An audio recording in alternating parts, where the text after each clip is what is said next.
ذرا سوچو، اگر اس وقت آسمان کے اس کونے میں کوئی ہمیں دیکھ رہا ہو، کوئی جو ہم سے زیادہ سمجھدار ہو اور زیادہ پرانا ہو، اور شاید ہم سے پہلے اس کائنات میں آیا ہو۔ ہر رات جب ہم ستاروں کو دیکھتے ہیں تو ہمیں لگتا ہے کہ وہ صرف روشنی ہے، لیکن کیا پتا کہ ان روشنیوں کے پیچھے بھی کوئی آنکھیں ہو۔ دوستو، ناسا کے سائنٹسٹ کہتے ہیں کہ انہوں نے کچھ ایسے سگنلز پکڑے ہیں جو نیچر سے نہیں لگتے، اور ان کی پیٹرنز میں کچھ ایسا ہے جیسے کوئی کہہ رہا ہو وی آر ہیئر۔ اور تب سے ایک سوال انسان کے ذہن میں گھوم رہا ہے، اگر ہم اکیلے نہیں تو وہ ہے کون اور کہاں رہتے ہیں؟ تو دوستو، آج ہم اسی سوال کا جواب ڈھونڈنے والے ہیں، اور آج کا سفر پہلے سے کہیں زیادہ گہرا اور زیادہ حیرت انگیز ہوگا، اور شاید زیادہ خطرناک بھی ہوگا۔ تو ہمیشہ کی طرح یہ ویڈیو بھی بہت انٹرسٹنگ ہوگا، کیونکہ یہ ہماری life in the universe series کا پارٹ 3 ہونے والا ہے۔ تو بنے رہے ہمارے ساتھ اس ویڈیو کے اینڈ تک، اور میں ہوں حمید، اور آپ دیکھ رہے ہیں آپ کا اپنا چینل سائنس فیملی۔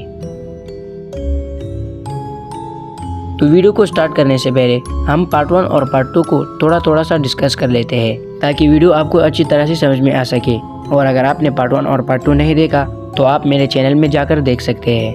تو دوستو، پارٹ 1 میں ہم نے جانا تھا کہ انسان نے اسپیس میں سگنلز بھیجے تھے اور اپنے آواز کو بھی اسپیس میں چھوڑا تھا۔ تو باقی کا سفر آپ پارٹ 1 میں جا کر دیکھ سکتے ہیں۔ اور پارٹ 2 میں ہم نے ان 3 عجیب و غریب پلینٹس کے بارے میں جانا تھا جہاں زندگی کے ہونے کے چانسز سب سے زیادہ تھے۔ تو دوستو، اگر آپ نے پارٹ 1 اور پارٹ 2 دیکھا ہے تو آپ کو اچھی طرح سے سمجھ میں آیا ہوگا۔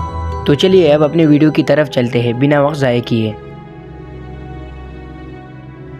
تو دوستو، ان میں سے سب سے پہلے پلینٹ کا نام ہے K2-18b۔ دوستو، یہ پلینٹ زمین سے تقریباً 124 لائٹ ایئرز دور ہے اور ایک ریڈ ڈوارف سٹار کے گرد گھومتا ہے جس کا نام K2-18 ہے، اور اسے 2015 میں ناسا کے کیپلر ٹیلیسکوپ نے ڈسکور کیا تھا۔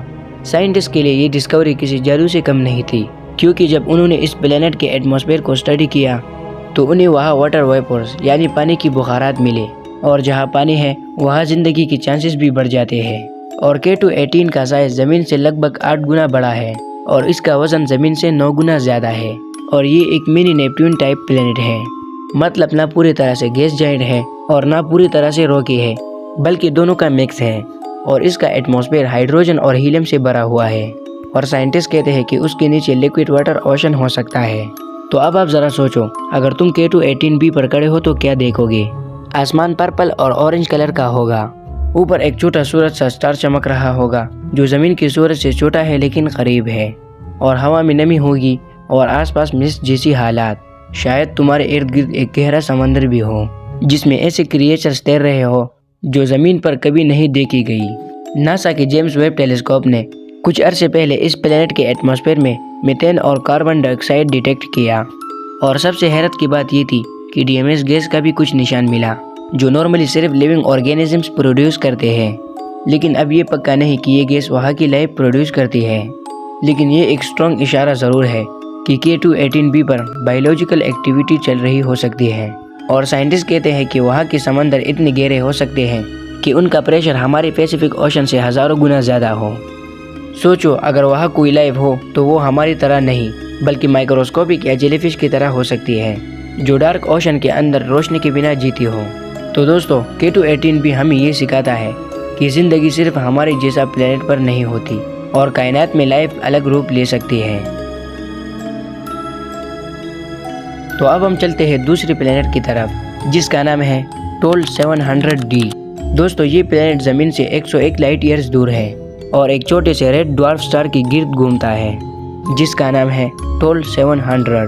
تو یہ پلینٹ ٹیسٹ ٹیلیسکوپ نے 2020 میں ڈسکور کیا تھا، اور سب سے خاص بات یہ ہے کہ یہ پلینٹ اپنے سٹار کے ہیبیٹیبل زون میں گھومتا ہے، یعنی اگر وہاں ایٹماسفیئر ہو تو پانی لیکوڈ فارم میں رہ سکتا ہے۔ TOL-700d پلینٹ کا سائز لگ بھگ ارتھ کی ہی برابر ہے، اور سائنٹسٹ کے مطابق اس کا ٹیمپریچر 19 سیلسیس سے لے کر 25 سیلسیس تک ہو سکتا ہے۔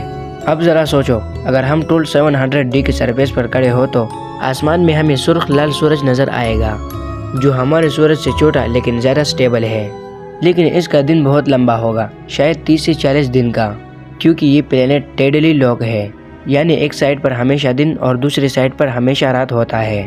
سوچو، دن والی سائڈ پر بڑے بڑے جنگل ہو سکتے ہیں جہاں پودے سورج کی روشنی میں فوٹو سینتھیسس کرتے ہو، اور رات والی سائڈ پر برفیلی ٹھنڈی دنیا ہو جہاں ہوا جم جاتی ہو اور دونوں کے بیچ ایک ٹوائلائٹ زون جہاں سورج کبھی پوری طرح ڈھلتا نہیں اور کبھی پوری طرح اگتا نہیں، اور وہی زندگی کے لیے پرفیکٹ جگہ ہو سکتی ہے۔ ناسا کی سپر کمپیوٹر سیمولیشن نے دکھایا کہ اگر ٹول 700D پر ارتھ جیسا ایٹماسفیئر ہو تو وہاں ہوا اور پانی دونوں زندگی سسٹین کر سکتے ہیں۔ شاید وہاں اوشنز ہوں یا ہوا میں بادل ہوں اور بارش بھی ہوتی ہو، بالکل ہماری دنیا کی طرح۔ ناسا نے اب اس پلینٹ کی اسٹڈی کے لیے جیمس ویب ٹیلیسکوپ بھیج دیا ہے تاکہ وہ میتین، آکسیجن اور اوزون جیسے گیسز ڈیٹیکٹ کر سکے۔ اگر ان گیسز کا ٹریس مل گیا تو یہ ہوگا پہلا سولڈ پروف کہ ہم اس پورے یونیورس میں اکیلے نہیں ہیں۔ تو ٹول 700D ایک چھوٹی سی دنیا ہے لیکن انسان کے لیے سب سے بڑی امید بن چکی ہے۔ تو اب ہم چلتے ہیں تیسرے پلینٹ کی طرف جس کا نام ہے LH1140b، جو زمین سے 48 لائٹ ایئرز دور ہے۔ تو یہ ایک سپر ارتھ ہے جو زمین سے 6.6 گنا زیادہ بھاری ہے اور 1.7 گنا بڑا ہے۔ اس کا سٹار بھی ایک ریڈ ڈوارف ہے، لیکن یہ اپنی برائٹنس اور ریڈیشن میں کافی سٹیبل ہے، اور یہ پلینٹ بھی اپنے سٹار کے ہیبیٹیبل زون میں ہے۔ اور سب سے خاص بات یہ ہے کہ اس پر سالڈ گراؤنڈ اور پانی دونوں کے ایویڈنس مل چکے ہیں۔ ایسٹرونومرز کا کہنا ہے کہ LH1140b پر ایک تhin ایٹماسفیئر موجود ہو سکتا ہے جو کاربن ڈائی آکسائڈ اور نائٹروجن سے بھرا ہو۔ یہ گیس اس پلینٹ کو گرم رکھ سکتے ہیں جس سے سرفیس پر پانی میلٹ ہو کر اوشن بن سکتا ہے۔ تو سوچو تم LH1140b پر ہو، آسمان میں لال سورج، دھندلا فوگ اور زمین کے اندر سے نکلتے گرم بھاپ، اور شاید اس گرم زمین کے اندر ہائیڈرو تھرمل وینٹس ہوں، بالکل انہی جیسے جو ہمارے سمندروں کے تل میں ہوتے ہیں، اور وہیں سے لائف کا پہلا جرم پیدا ہو سکتا ہے۔ تو یہاں لائف مائکروسکوپک ہو سکتی ہے جو ہیٹ اور ڈارکنس میں سروائیو کر سکتی ہو، جیسے ارتھ کی ڈیپ اوشنز میں بلیک اسموکرز کے پاس ملتی ہے۔ یہ پلینٹ اتنا انٹرسٹنگ ہے کہ ناسا نے کہا ہے یہاں ہم اپنے آنکھوں سے ایک ایلین ورلڈ دیکھنے کی سب سے قریب ہے، اور اگر فیوچر میں ہیومنز یہاں لینڈ کرے تو وہاں کے آسمان میں لال روشنی اور بھاری گریویٹی محسوس ہوگی، لیکن ہوا اتنی موٹی ہوگی کہ انسان بغیر سوٹس کے وہاں سروائیو نہیں کر سکے گا۔ لیکن پھر بھی یہ پلینٹ ایک خاموش امید ہے، ایک دنیا جو زندگی کے انتظار میں ہے۔ تو دوستو یہ تھے وہ 3 پلینٹس جس میں لائف ہونے کے سب سے زیادہ چانسز ہیں۔ تو اس کا مطلب ہے کہ ہم اس پورے کائنات میں اکیلے نہیں ہیں۔ ہو سکتا ہے کہیں کوئی سویلائزیشن ہو جو ہم سے زیادہ پرانے اور زیادہ ایڈوانس ہو، یا پھر کوئی نیا پلینٹ جہاں ابھی لائف شروع ہی ہو رہی ہو۔ شاید ایک دن ناسا یا اسپیس ایکس کے اسٹروناٹس ان پلینٹس تک پہنچ جائیں، اور جب وہ وہاں پہلی دفعہ زمین پر قدم رکھیں تو ان کے سامنے ایلین ہوا، ایلین آسمان اور ایلین خوشبو ہو۔